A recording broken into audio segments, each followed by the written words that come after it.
अस्सलाम वालेकुम। एक नई व्लॉग के साथ मैं रिफ़तुल्लाह रग़ज़ी आप लोगों की खिदमत में हाज़िर हूँ।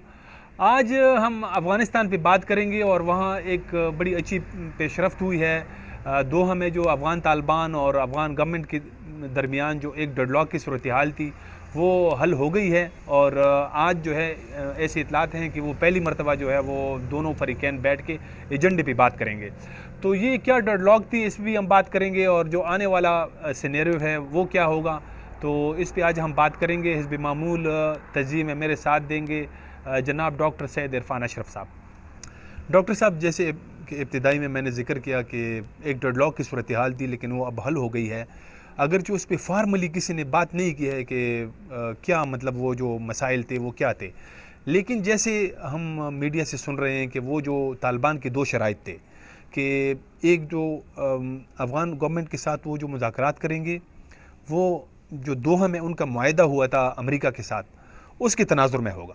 तालिबान का ये डिमांड भी था कि ये किस कानून के तहत होगा, तो वो शरीयत का मुतालबा कर रहे थे कि ये शरीयत के तहत जो है ना ये होना चाहिए, लेकिन वो गवर्नमेंट अफ़गान गवर्नमेंट उसके साथ इस पर राज़ी नहीं हो रही थी।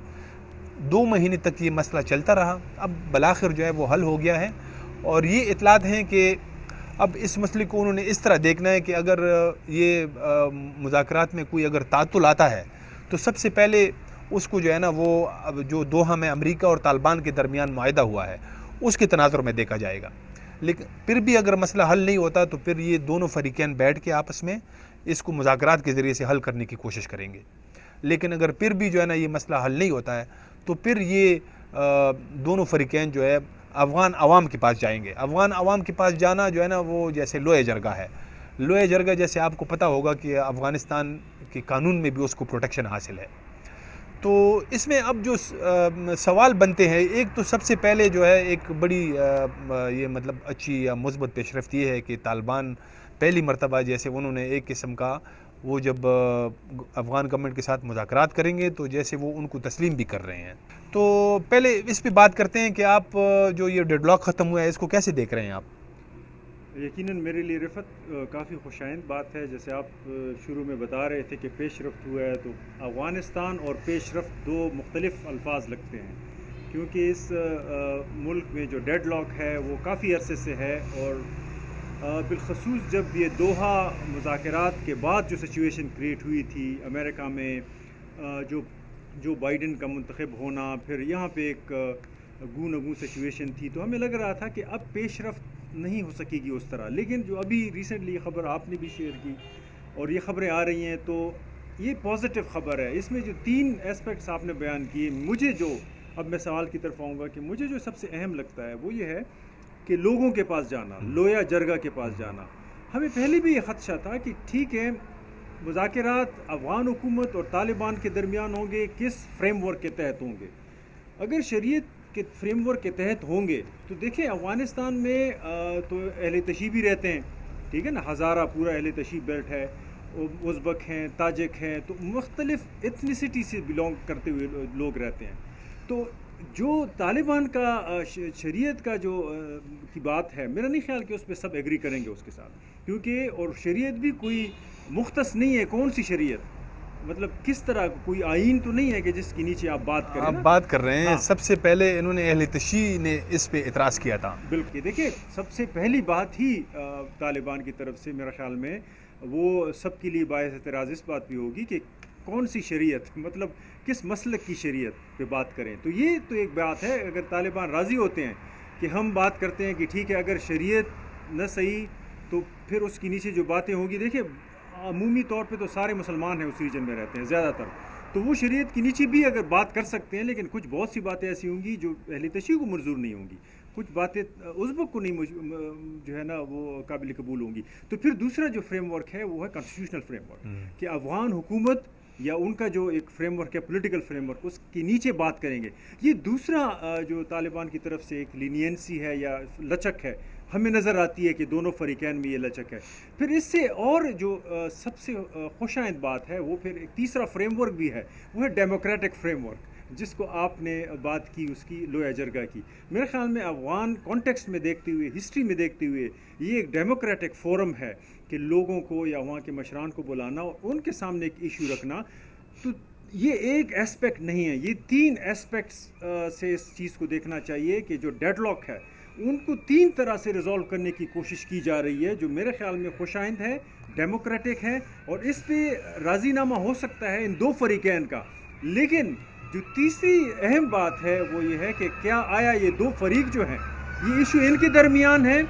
امریکہ اس میں بہت بڑا رول پلے کرتا ہے، اور میری نظر اب بھی اس کے گلوبل پرسپیکٹو پہ ہوگی، ریجنل پرسپیکٹو پہ اتنی نہیں. ریجنل پہ تو خوش آئند بات ہے، پیش رفت ہے، لیکن جو بائیڈن کے بعد امریکہ کیا پینترا بدلتا ہے، میرے خیال میں یہ بہت اہم بات ہے اب ٹرمپ کے جانے کے بعد، کہ اب ان کی طرف سے کیا اشارہ ملتا ہے. یہ ابھی کافی انٹرسٹنگ.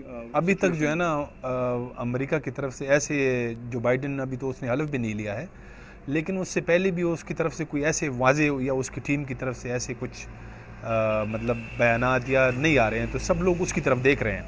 اچھا، اس میں اب جو مذاکرات ہونے ہیں وہ تقریباً کوئی 21 پوائنٹ کی بات کرتا ہے، کوئی 22 پوائنٹ کی بات کرتا ہے کہ اس کے تحت مطلب اس پہ سارے ڈسکشن ہوگی دونوں فریقین کے مابین. تو اس میں جو جنگ بندی ہے، سیز فائر، وہ بھی اس میں شامل ہے. لیکن یہ جو ابھی یہ جو ان دونوں کے بیچ میں جو یہ ایگریمنٹ ایسی ہوئی ہے کہ دونوں راضی ہوئے ہیں، اس پہ بھی وہاں افغانستان سے کافی جو ہے نا لوگ سوالات اٹھا رہے ہیں کہ یہ اگر 2 ماہ پہلے یہ انہوں نے مذاکرات شروع کیے تھے تو 2 ماہ پہلے اگر یہ ایگری کیوں نہیں ہو سکتے تھے جب اب ہوئے ہیں.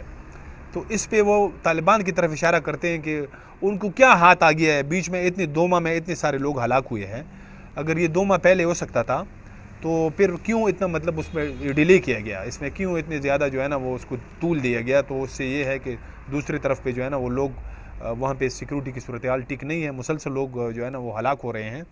تو اس میں جو مین ابھی میں دیکھ رہا ہوں کہ میرے خیال میں جو مین جو فوکس ہونا چاہیے وہ ظاہر ہے طالبان تو کی طرف وہ ظاہر ہے اس طرف تو وہ نہیں آتے ہیں، لیکن افغان گورنمنٹ کی طرف سے یا باقی جو سٹیک ہولڈرز ہیں اس میں، ان کو جو ہے نا جنگ بندی کی طرف، امن کی طرف سوچنا چاہیے کہ مذاکرات ایسے ماحول میں شروع ہوں کہ وہاں پہ تھوڑا سا کچھ لوگ جو ہے نا سکھ کا سانس لیں، ان کو ایک یہ یقین دہانی ہو کہ کم از کم یہ ہے کہ امن کی طرف ایک پیش رفت ہے. آپ کیا کہتے ہیں؟ رفت چاہیے کی بات نہیں ہے، یہاں پہ کوئی بھی چیز ایتھکس یا مورالٹی کے فریم ورک میں نہیں ہوتی. یہاں پہ ریئل پالیٹک ہے، یہاں پہ بہت آن دا گراؤنڈ سچویشن کو دیکھا جاتا ہے، جو جو جو جو عمومی سچویشن ہوتی ہے اس کو دیکھا جاتا ہے. طالب بھی یہ جو نیا رخ طالب کا ہم نے دیکھا ہے کہ وہ اب راضی ہو گیا ہے، پہلے تو بات بھی نہیں کر رہا تھا، وہ بھی اس لیے کہ اس ریجن میں بڑی ڈیولپمنٹس ہو رہی ہیں.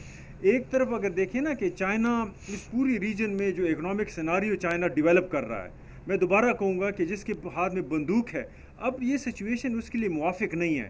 بندوق کی جو اکانومی ہے وہ امریکن پالیٹکس میں بہت چلتی ہے، لیکن جو چائنا اس ریجن میں پالیٹکس انٹروڈیوس کرا رہا ہے وہ ایک کارپوریٹ قسم کا پالیٹکس انٹروڈیوس کرا رہا ہے، وہ ایک اکنامک اور مارکیٹ اورینٹڈ پالیٹکس انٹروڈیوس کرا رہا ہے، وہ لیبر اور کیپٹل اورینٹڈ پالیٹکس انٹروڈیوس کرا رہا ہے.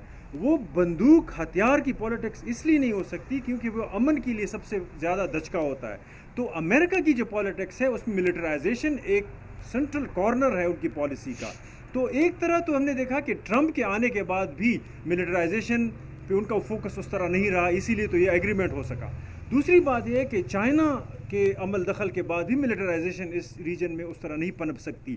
اب میں دوبارہ کہوں گا، اس لیے میں بائیڈن کی طرف دیکھ رہا ہوں کہ اگر وہ ڈیموکریٹک پارٹی کی پالیسیز کو بڑھاتے ہیں تو ایک دفعہ پھر جو امریکن امپیریلزم میں ملٹرائزیشن کا جو سینٹرل فوکس ہے اگر وہ بحال کرتے ہیں تو پھر تو طالب کے ہاتھ میں اسلحہ اور طالب کا جو ریونجفل پالیٹکس ہے یا اسلحہ بردار پالیٹکس ہے وہ تو پھر ہو سکتا ہے. ادر وہ اس طالب کو بھی پتہ ہے کہ جب تک بائیڈن اور ان کی طرف سے کوئی اشارہ نہیں ملتا، طالبان بھی ویکر گراؤنڈ پہ ہیں، ان کا بھی جو اسلحہ بردار پالیٹکس ہے وہ اس طرح نہیں ہو سکے گا. اس لیے بھی وہ کچھ لچک دکھا رہے ہیں کہ جو بھی پالیٹکس اس ریجن میں فیوچر میں ہو اس میں طالبان جو ہے وہ ایک فریق کے طور پہ ہو، نہ کہ نہ صرف ان کے پولیٹیکل ڈیفیٹ ہو، ان کے اسلحے کی ڈیفیٹ ہو، ان کے زور بازو پہ جو ابھی تک جتنا گراؤنڈ انہوں نے لیا اس کی ڈیفیٹ ہو، بلکہ اس کی ایڈیالوجی کے بھی ڈیفیٹ ہوگا. تو میرے خیال میں طالبان جو ہے وہ بڑی پریگمیٹک فورس ہے، وہ سچویشن کو دیکھ کر पैंतरा बदलते हैं और ये उनके मुआफिक जा रहा है जो भी वो फैसला कर रहे हैं। ट्रम्प जब ये ऐलान कर रहे थे कि हम अफ़गानिस्तान से विड्रॉ कर रहे हैं या इराक से या बाकी जहाँ पे उनके फोर्सेस है, तो उस वक्त जो बाइडन या जो अपोजिशन पार्टी थी उन्होंने इसकी डेमोक्रेटिक पार्टी ने कोई मुखालफत नहीं की थी, बल्कि वो उनके साथ एग्री हो गए थे। तो अभी जो है ना इस तरह आप इशारा कर रहे हैं तो लगता ऐसा है कि अभी भी जो है ना मतलब वही जो ट्रम्प की पॉलिसीज़ इस तरह के वो जो विड्रॉल का वो था वो मेरे ख़्याल में ये जारी रखेंगे, लेकिन थोड़ा सा उसमें ये है कि वो थोड़ा सा डिले हो सकता है, उसमें मतलब टाइम लग सकता है। और ट्रम्प का तो ये था कि वो उनका तालिबान की तरफ ज़्यादा झुकाव था, लेकिन अब इसमें जो है ना ऐसा लगता है कि वो हो सकता है कि अफगान गवर्नमेंट की को ज़्यादा एम्पावर करें या उसकी तरफ। ये बात तो है ना, ये तो थोड़ा वक्त के साथ हम देखेंगे इस पे, इसमें और बड़ी बातें हैं लेकिन वो अभी मौजूद नहीं है। जो मेरे लिए सबसे अहम बात है वो सीज़ फायर का एलिमेंट है। तालिबान और जो काबुल इंतज़ामिया है इनके दरमियान जो भी बात होगी आगे, अगर कोई डेडलॉक क्रिएट हो सकती है तो सीज़ फायर पे हो सकती है। तालिबान जो है वो हमेशा इस बात का इंदिया देते हैं कि हम मुज़ाकरात भी करेंगे लेकिन सीज़ फायर भी नहीं करेंगे, ये उनका रहा है। और इसी पे काबुल की इंतज़ामिया पे वो वार भी करते रहते हैं, मुज़ाकरात की बात भी। तो इसीलिए काबुल की इंतज़ामिया हमेशा शक में होती है कि हम तालिबान पे यकीन नहीं कर सकते, क्योंकि मुज़ाकरात के साथ सीज़ फायर का होना बड़ा ज़रूरी है। और ये वाकई अहम बात है। इस दफ़ा देखेंगे कि क्या वाकई काबुल इंतज़ामिया तालिबान को इस पे राज़ी कर सकती है कि मुज़ाकरात भी होंगे, सीज़ फायर भी होगा। अगर ये बात हो जाती है तो सबसे खुशाइंद बात तभी होगी ये, क्योंकि इसके ज़रिए क्या होगा कि पहली दफ़ा थोड़ा बहुत अमन को मौका मिलेगा। फिर अगर अमन को मौका मिलता है तो जो 3 शराइत हैं, शरीयत का फ्रेमवर्क, डेमोक्रेटिक फ्रेमवर्क और पॉलिटिकल फ्रेमवर्क, ये तीनों फ्रेमवर्क के ज़रिए कोई ना कोई बात सामने आ जाएगी। इसमें एक हाँ और एलिमेंट है, वो ये है कि जो हमसाया ममालिक हैं, ईरान के अपने इंटरेस्ट हैं अफ़गानिस्तान में, पाकिस्तान के अपने इंटरेस्ट हैं अफ़गानिस्तान में, इंडिया के अपने इंटरेस्ट हैं अफ़गानिस्तान में। तो एक तरह से ये जो अफ़गानिस्तान का मसला है, ये जो कशाला है, इसमें अफ़गान इंतज़ामिया और तालिबान जो हैं ये भी कोई दोनों अहम फरीक, बुनियादी फ़रीक हैं। लेकिन ये सिर्फ फ़रीक ही नहीं है, ये इन ममालिक की तरफ भी देखेंगे, क्योंकि तालिबान को पाकिस्तान की हिमायत हासिल है, उस तरह वहाँ पे जो पॉलिटिकल फोर्सेस हैं उनको ईरान और इंडिया की हिमायत हासिल है। तो इन ममालिक का रोल भी बड़ा कलीदी है। ये देखना होगा कि ये क्या रोल प्ले करते हैं तालिबान और काबुल इंतज़ामिया के दरमियान जो अमन मुआहदा है उसको आखिरी मंतकी अंजाम तक पहुँचाने। एक तो ये है कि जितनी भी नेबर्स है अफ़गानिस्तान की और ये बाकी जो स्टेक होल्डर्स आप बता रहे हैं, ये सब अमन की सपोर्ट तो करते हैं। पाकिस्तान का तो ये है कि उन्होंने ख़ुद जो है अब ये जिस तरह ये पूरा प्रोसेस शुरू हुआ, ये तो पाकिस्तान के कहने पे शुरू हुआ, और फिर ये है कि ख़ुद अब पाकिस्तान के अंदर भी जो है जो हमें देख रहे हैं या जो नज़र आ रहा है, यहाँ अफ़गानिस्तान के मसले की वजह से यहाँ भी मसाइल पैदा हो रहे हैं। हमारा सीपैक जो है ख़ुसूसी तौर पर उसकी तरफ देखा जा रहा है कि वो उसको सिक्योर करने के लिए वो ये चाहते हैं कि अफ़गानिस्तान में अमन आए ताकि इधर भी जो है ना उससे हमें भी फ़ायदा हो। तो इसका मतलब ये है, मैं उसी तरफ आ रहा था, लेकिन आपने खुद कहा ये पाकिस्तान की हिमा पे नहीं हो रहे हैं मुज़ाकरात, ये चाइना की मंशा पे हो रहे हैं, क्योंकि चाइना इस एरिया में जो जाल बिछाने की कोशिश कर रहा है, मसला फिर उधर ही आ जाता है ना कि चाइना उधर भी स्टेक होल्डर पर पाकिस्तान जो इतना बड़ा कदम उठा रहा है, इसमें अमेरिका की क्या मर्जी होगी। मसला ये है कि अमेरिका बैनुल-अक़वामी तौर पर चाइना से इतना खाइफ है कि हम यही डर रहे हैं कि जो चाइना इस रीजन में अपना असर रसूख बढ़ा रहा है, तालिबान पर कंट्रोल, पाकिस्तान पर कंट्रोल और अफ़गान सियासत पर कंट्रोल, एक तरह से अगर तालिबान आ जाते हैं तो वो भी चाइना की अमलदारी होगी। तो इसमें अमेरिका जो है उसको यही खदशा होगा कि इस रीजन में जो हमेशा से वो मिलिटराइजेशन के ज़रिए, देखो पकड़ो सीटो सेंटो से आज तक अमेरिका ने इस रीजन में जो अमलदारी कायम की है वो मिलिटराइजेशन के ज़रिए की है। हम फिर डर रहे हैं कि अमेरिका इससे क्या मैसेज लेगा। तो इसलिए हम देख रहे हैं कि अमेरिका का पॉलिटिक्स होना भी, उसको नज़र में रखना भी बहुत ज़रूरी है। हाँ, हम पर उम्मीद हैं कि पहली दफ़ा अफ़गानिस्तान में जो 2 फरीक आमने सामने बैठे हैं वो अफ़गानिस्तान के अंदर ही ये बात करेंगे, अफ़गानिस्तान के बाहर से उनका इतना ताल्लुक़ नहीं होगा जो ये अमल दखल होगा, जो फ्रेमवर्क होगा, और पहली दफ़ा शायद अमन को ज़्यादा मौका मिले। देखिए, अगर ग्राउंड रियलिटीज़ की आप जिस तरह इशारा कर रहे हैं अगर वो देखें तो उस लिहाज से तो अमेरिका कभी भी जो है ना इस रीजन में अमन नहीं चाहेगा, क्योंकि उसके सारे इसमें यहाँ पे कौन है, ईरान है, रशिया है, चाइना है, ये सारे अफ़गानिस्तान के पड़ोसी है। और ना होते इन तीनों के लिए तो वो ये तीनों ममालिक जो है आपको पता ही है कि उनके अमेरिका के साथ कैसे ताल्लुकात हैं। پاکستان کی بھی تو امریکہ کے ساتھ بڑے اچھے تعلقات نہیں ہیں، ہے، امریکہ کی لیکن جنگ پاکستان لڑتا رہا ہے، تو آپ کا خیال یہ ہے کہ پاکستان بھی اس ریجن میں امن نہیں چاہتا، پھر تو یہ نکلتا ہے بات؟ نہیں میں ان تینوں کی بات کر رہا ہوں. پاکستان تو ابھی یہ، لیکن امریکہ نے خود یہ انیشیٹو امریکہ نے خود لیا ہے. اب یہ کل کا ہمیں نہیں پتا کہ کل جو ہے نا کس کی کیا پلاننگ ہے. ہم تو آج پہ جو ہے نا مطلب وہ بحث کر رہے ہیں. تو اس تناظر میں کہہ رہا تھا، تو جو یعنی ایک مثبت پیش رفت ہے کہ جو یہ شروع ہوا ہے اب یہ پروسیس. ابھی کل کا کیا ہوگا یہ والا جو میں آپ سے ابھی میں وضاحت کر رہا ہوں، یہ میں آپ سے سوال کر رہا تھا، لیکن یہ الٹا آپ نے کر دیا ہے.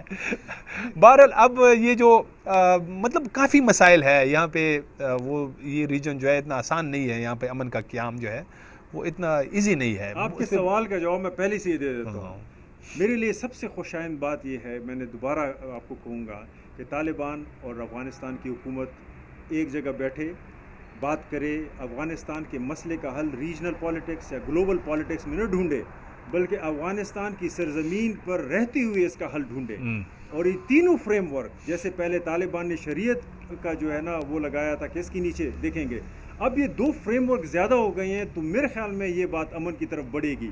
کیونکہ جو بات اگر شریعت کے نیچے نہیں آ رہی تو طالبان خود مانتے ہیں کہ ہم کابل کی حکومت کے ساتھ بیٹھ کر اس کا حل ڈھونڈیں گے دوحہ ایگریمنٹ کے نیچے. اور اگر ادھر بھی حل نہیں نکلتا تو ڈیموکریٹک پروسیس لویا جرگا ہے، وہاں جا کر اس کا حل ڈھونڈیں گے. میرے خیال میں اب یہ بات ڈیڈ لاک کی طرف نہیں بلکہ پیش رفت کی طرف جا رہی ہے. تو میں آپ کے ساتھ ایگری کروں گا اور میں اس سے کافی پر امید ہوں. باقی باتیں ہوتی رہیں گی، ریجنل پالیٹکس اور گلوبل پالیٹکس وہ ساتھ ساتھ چلتا رہے گا، لیکن افغان کے مسئلے کا حل افغانستان کے اندر ہے. اور وہ ان دو گروپس جو بڑے گروپس ہیں، افغان حکومت اور ساتھ میں جو طالبان کا جو انتظامیہ ہے، اگر یہ دونوں حل کرنے پہ تل جائیں تو میرے خیال میں ریجنل پالیٹکس اور گلوبل پالیٹکس جو ہے وہ اتنا معنی نہیں رکھتے میرے لیے.